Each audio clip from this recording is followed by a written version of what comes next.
सदा शिवम भजाम्यहं श्री शिवाय नमस्तुभ्यं। बंधुजनों, भक्तजनों, आप सभी का ब्रह्म मंदिर कन्या चैनल पर बहुत बहुत स्वागत है। सावन मास में शिव महापुराण की महिमा सुनना सभी तरह के पुण्य फल देने वाला है। आपके जीवन में जो भी बाधाएं हैं, जो भी समस्याएं हैं, उन सभी का समाधान इस शिव पुराण महात्म्य कथा सुनने से हो जाएगा। बंधुजनों, भक्तजनों, यदि आप इस कथा महात्म्य को ध्यान पूर्वक एकाग्रचित होकर सुनते हैं या शेयर करके किसी और को भी सुनाते हैं, आपके जीवन में सुख, शांति और समृद्धि होगा। भगवान महाकाल, महाकालेश्वर शिव जी, महादेव आपकी सभी दुखों का, सभी समस्याओं का अंत करेंगे। तो भक्तजनों, बंधुजनों, चलिए शिव महापुराण की कथा शुरू करते हैं। आज हम शिव महापुराण के श्री रुद्र संहिता तृतीय खंड के 40वें अध्याय का श्रवण करेंगे। तो बोलिए ओम नमः शिवाय, ओम नमः शिवाय, ओम नमः शिवाय। ब्रह्मा जी बोले, नारद, जब हिमालय पत्नी मैना को होश आया तब वे बड़ी दुखी थीं और रोए जा रही थीं। उनका जोर जोर से दहाड़े मार मार कर रोना रुकने का नाम ही नहीं ले रहा था। वे रोते हुए अपने पुत्रों, पुत्री तथा अपने पति गिरिराज हिमालय सहित देव ऋषि नारद व सप्त ऋषियों की निंदा करते हुए उन्हें कोस रही थी। मैना बोली, हे नारद मुनि, आपने ही हमारे घर आकर यह कहा था कि शिवा शिव का वरण करेंगी। तुम्हारी बातों को मानकर हम सब ने अपनी पुत्री पार्वती को भगवान शिव की तपस्या करने के लिए वनों में भेज दिया। मेरी बेटी ने अपने तप के द्वारा सभी को प्रसन्न कर दिया। उसने ऐसी तपस्या की जो कि बड़े बड़े ऋषि मुनियों के लिए भी कठिन है, परंतु उसकी इतनी पूजा आराधना का यह फल उसे मिला जो कि देखने में भी दुख देने वाला है। इसे देखकर हमें अत्यंत दुख और भय प्राप्त हुआ है। हे भगवान, मैं क्या करूं, कहाँ जाऊं? भला मुझे कौन इस असहाय दुख से छुटकारा दिला सकता है? मैं तो किसी को भी अपना मुंह दिखाने योग्य नहीं रही। भला कोई देखो, ये वे दिव्य सप्त ऋषि और उनकी वो धूर्त पत्नी भला कोई देखो, वे दिव्य सप्त ऋषि और उनकी वो धूर्त पत्नी अरुंधति कहाँ चली गई, जो मुझे समझाने आई थी, जिसने मुझे झूठ सच कह कह कर जबरदस्ती इस विवाह के लिए मेरी स्वीकृति ले ली थी। यदि वे मेरे सामने आ जाए तो मैं उन ऋषियों की दाढ़ी मूछें नोच लूं। हाय, मेरा तो सब कुछ लुट गया, मैं तो पूरी तरह से बर्बाद हो गई हूँ। यह कहकर देवी मैना अपनी पुत्री पार्वती से बोली, तूने हमसे कौन से जन्म का बदला लिया है? तूने यह क्या कार्य कर दिया जो तेरे माता पिता के लिए अत्यंत दुख का कारण बन गया है? इस प्रकार मैना पार्वती को खूब खरी खोटी सुनाने लगी। वे कहने लगी कि ना समझ, तूने सोने के बदले कांच खरीद लिया है। सुंदर सुगंधित चंदन को छोड़कर अपने शरीर पर कीचड़ को लेप कर लिया है। यह मूर्खा तो यह भी नहीं समझती कि इसने हंस को उड़ाकर उसके स्थान पर कौवे को पाल लिया है। गंगा जल, जिसे सबसे पवित्र समझा जाता है, उसको फेंककर कुएं के जल को पी लिया है। उजाले को पाने की चाह लेकर उसके स्त्रोत सूर्य को छोड़कर जुगनू को पकड़ने के लिए दौड़ रही है। चावल के भूसे को रखकर अच्छे चावल को फेंक रही है। बेटी, तूने हमारे कुल के यश का सर्वनाश करने की इच्छा कर ली है, तभी तो मंगलमयी विभूति को फेंककर घर में चिता की अमंगलमयी राख को लाना चाहती है। जानवरों के सिरमौर सिंह को त्याग कर सियार के पीछे पड़ी है। पार्वती, तूने बड़ी भारी मूर्खता कर दी है। जो सूर्य, चंद्रमा, श्री हरि विष्णु और देवराज इंद्र जैसे सुंदर सर्वगुण संपन्न परम ऐश्वर्य और वैभव के स्वामियों को छोड़कर दुष्ट नारद की बातों में आकर एक महाकुरूप शिव के लिए रात दिन वनों की खाक छानती रही और घोर तपस्या करती रही। तुझे तेरी बुद्धि, तेरे रूप तथा तेरी सहायता करने वाले प्रत्येक उस मनुष्य को धिक्कार है जिसने तुझे गलत राह पर चलने में मदद की। हमको भी धिक्कार है जो मैंने और तेरे पिता ने तुझे जन्म दिया। सुबुद्धि देने वाले उन सप्त ऋषियों को भी मैं धिक्कारती हूँ जिन्होंने गलत उपदेश देकर मुझे गलत रास्ते पर लाकर खड़ा कर दिया है। उन्होंने तो मेरा घर जलाने का पूरा प्रबंध कर दिया है, मेरे कुल को सर्वनाश की कगार पर ले आए हैं। पार्वती, मैंने तुझे कितना समझाया पर तू अपनी जिद पर अड़ी रही। पर अब और नहीं, अब मैं तेरी एक भी नहीं सुनूंगी। मैं तो अभी तुझे मार डालूंगी। तुझे जीवित रखने का अब कोई प्रयोजन नहीं है। तुझे मारकर खुद की जीवन लीला भी समाप्त कर दूंगी, भले ही मुझे नरक का भागी क्यों ना होना पड़े। मेरा दिल करता है कि मैं तेरा सिर काट दूं, तेरे शरीर के टुकड़े टुकड़े कर दूं, तुझे छोड़कर कहीं चली जाऊं। यह कहकर देवी मैना मूर्छित होकर फर्श पर गिर पड़ी। तब उस समय उनकी ऐसी हालत देखकर सभी देवता उन्हें समझाने के लिए उनके पास गए। सबसे पहले मैं ब्रह्मा उनके पास पहुंचा। तब मुझे वहां देखकर नारद, तुमने कहा, देवी, आपको इस बात का ज्ञान नहीं है कि शिव जी बहुत सुंदर है। अभी तुमने उनका सही स्वरूप देखा ही कहाँ है। अभी जो कुछ तुमने देखा है वह उनकी लीला मात्र है। हे देवी, आप अपने क्रोध को त्याग दें और स्वस्थ होकर शुद्ध हृदय से विवाह का कार्य आरंभ करें। इतना सुनना था कि देवी मैना के क्रोध की अग्नि भभक उठी। वे बोली, हे दुष्ट नारद, यहाँ से इसी समय चला जा। तू दुष्टों का भी दुष्ट और नीच है। तू मेरे सामने भूल कर भी मत आना। इसी समय यहाँ से निकल जा। मैं तेरी सूरत तक देखना नहीं चाहती।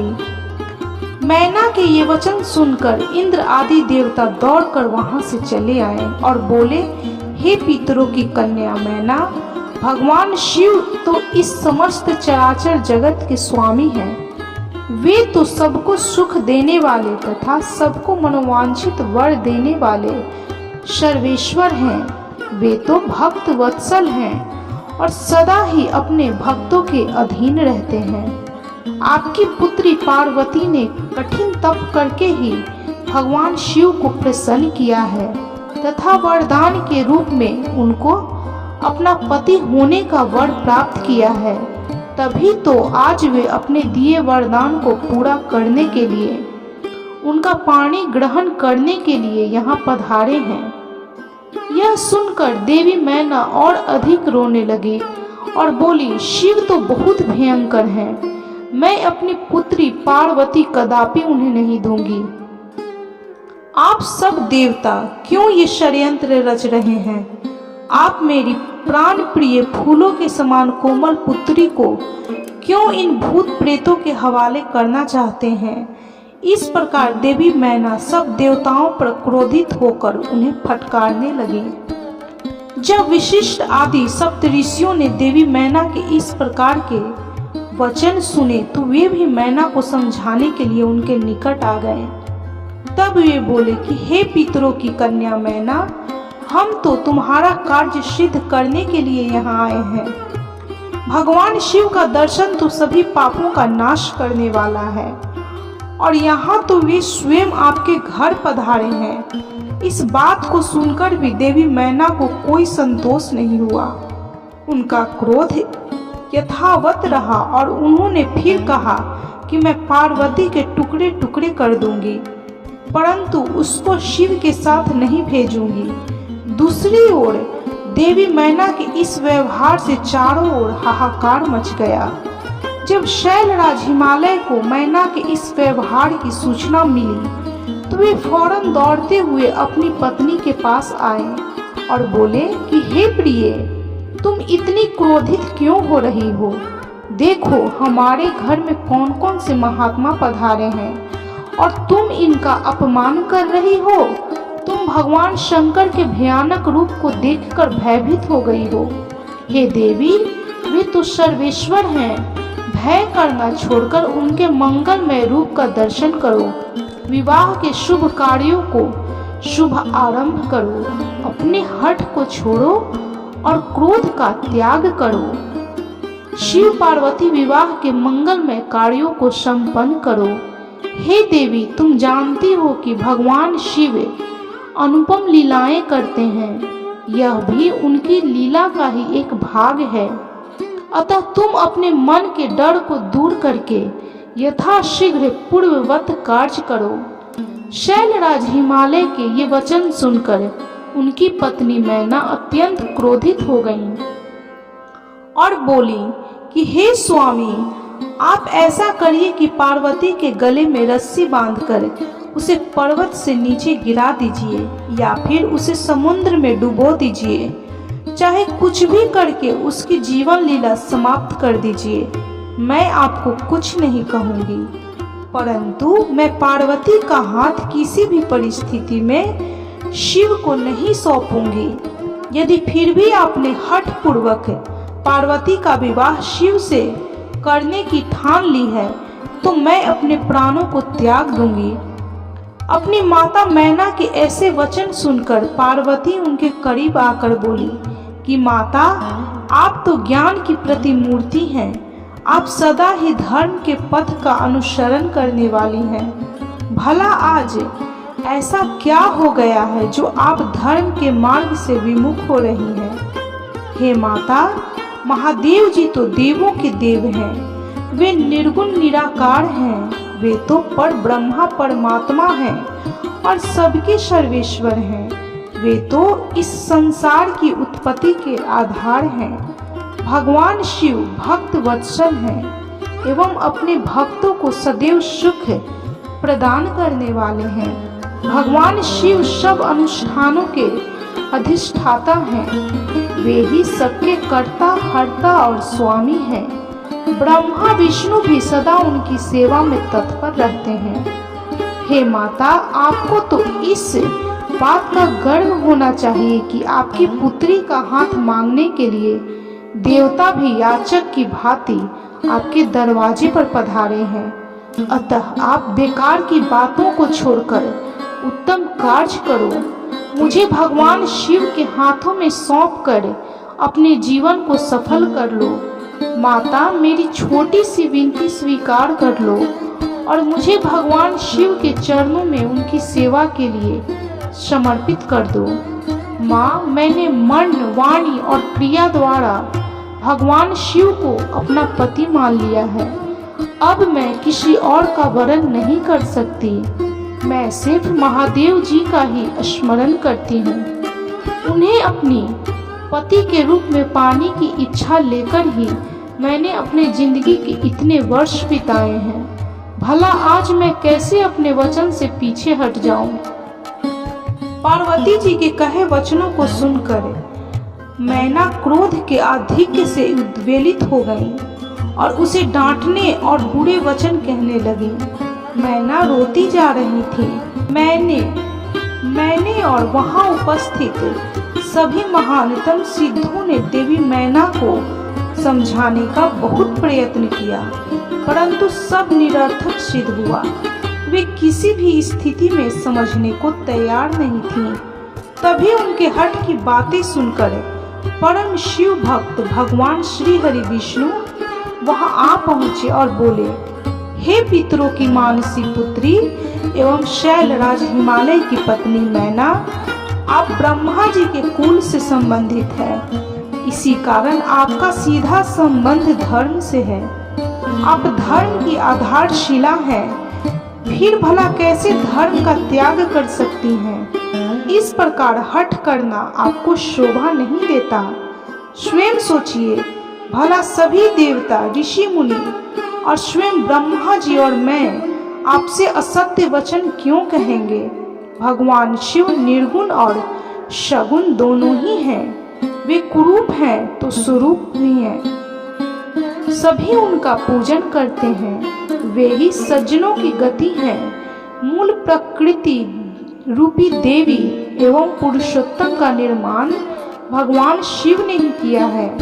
मेरी और ब्रह्मा जी की उत्पत्ति भी भगवान शिव के द्वारा ही हुई है।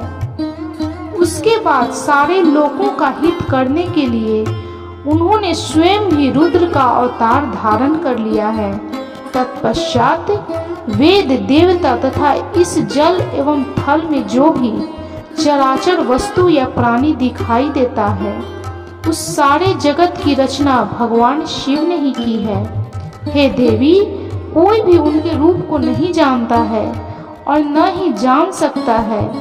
यहाँ तक कि मैं और ब्रह्मा जी भी उनकी समस्त लीलाओं को आज तक नहीं जान पाए हैं। इस संसार में जो कुछ भी विद्यमान है वह भगवान शिव का ही स्वरूप है। यह तो भगवान शिव की ही माया है जो वे स्वयं आपको अपना रूप इस प्रकार दिखा रहे हैं। हे देवी, आप सब कुछ भूलकर सच्चे मन से शिव जी का स्मरण करके उनके चरणों में अपना ध्यान लगाएं।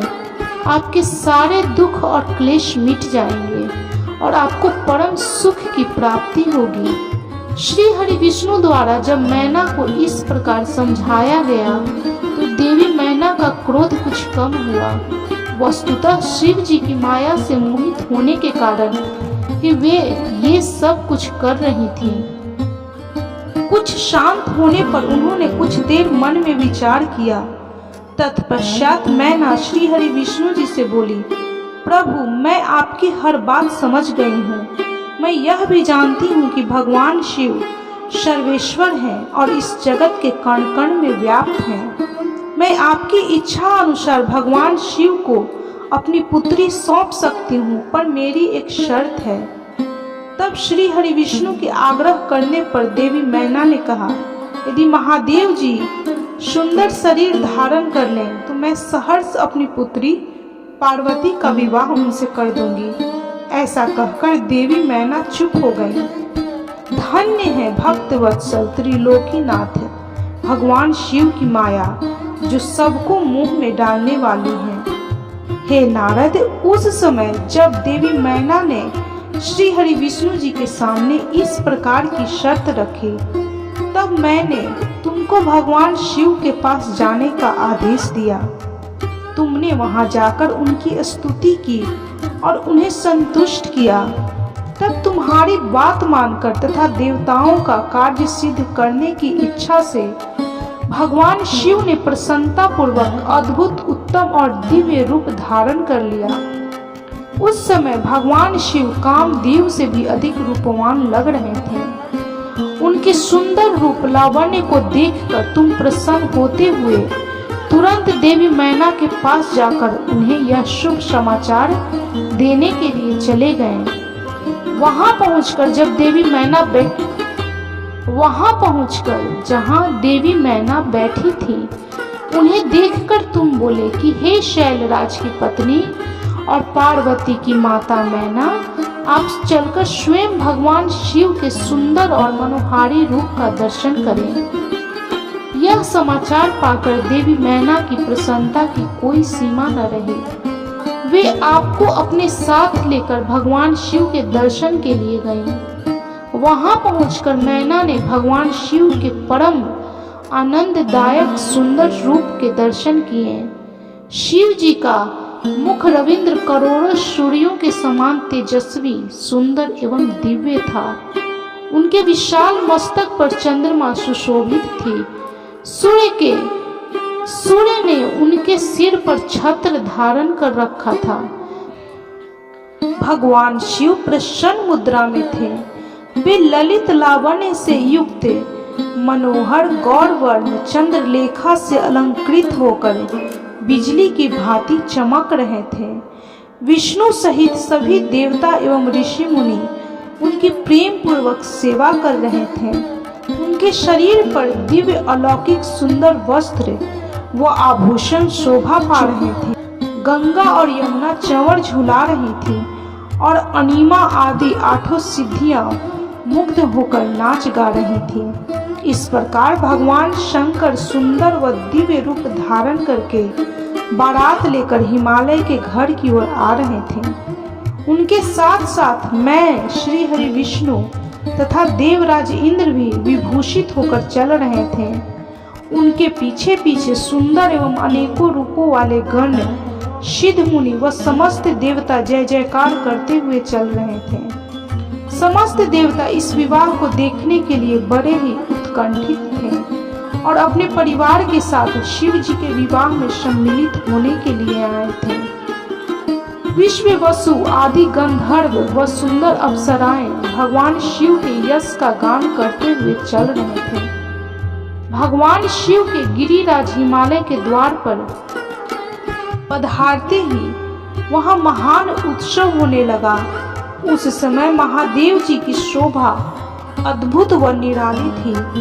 उनका सुंदर विलक्षण रूप देखकर पल भर के लिए मैना चित्र लिखित सी होकर रह गई। फिर प्रसन्नता पूर्वक बोली कि हे देवाधिदेव महेश्वर शिव जी, मेरी पुत्री पार्वती धन्य है जिसने घोर तपस्या करके आपको प्रसन्न किया।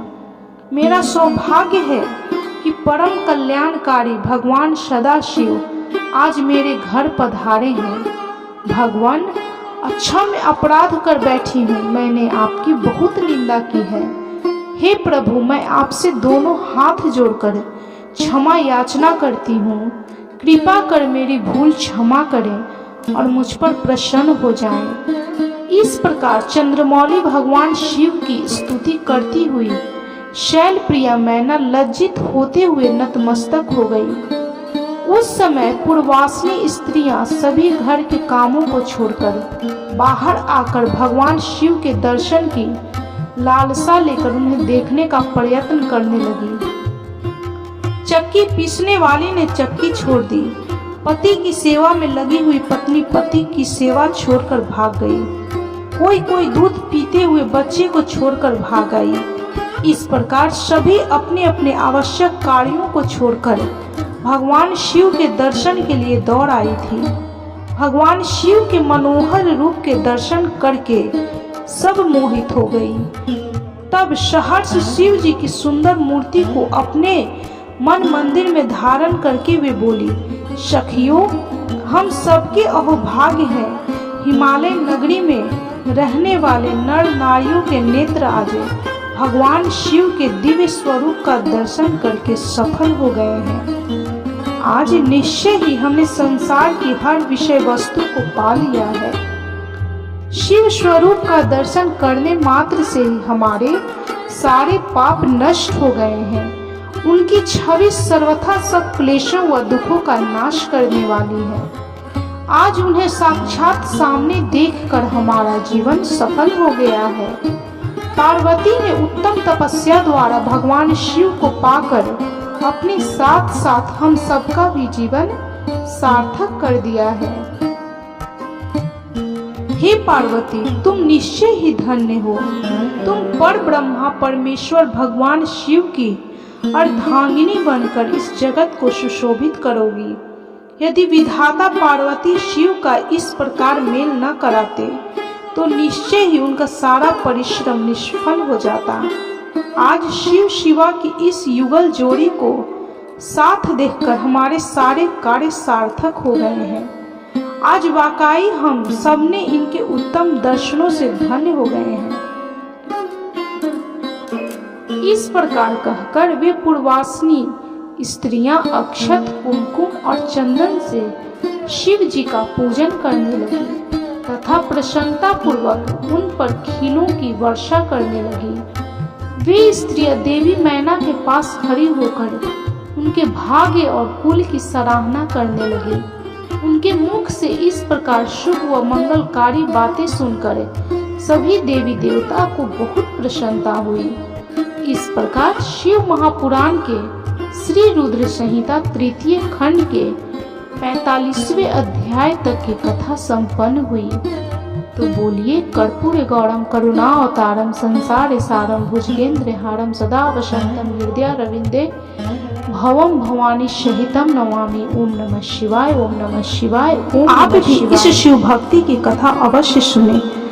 इस कथा को सुनने से आपके मन की जो भी मनोरथें होंगी भगवान पूर्ण करेंगे। आपके जीवन की सभी समस्याओं का भगवान शिव महाकालेश्वर समाधान करेंगे। तो बोलिए कर्पूर गौरम करुणावतारम संसार सारम भुजगेंद्र हारम सदा वसंतम हृदय रविंदे भवम भवानी सहितम नमामि। ओम नमः शिवाय, ओम नमः शिवाय, ओम नमः शिवाय। भक्तजनों, बंधुजनों, यदि आपको शिव महापुराण की यह कथा अच्छी लगी हो तो कृपया वीडियो को लाइक, शेयर और सब्सक्राइब जरूर करें और कमेंट में हर हर महादेव, ओम नमः शिवाय, जय महाकाल जरूर लिखें।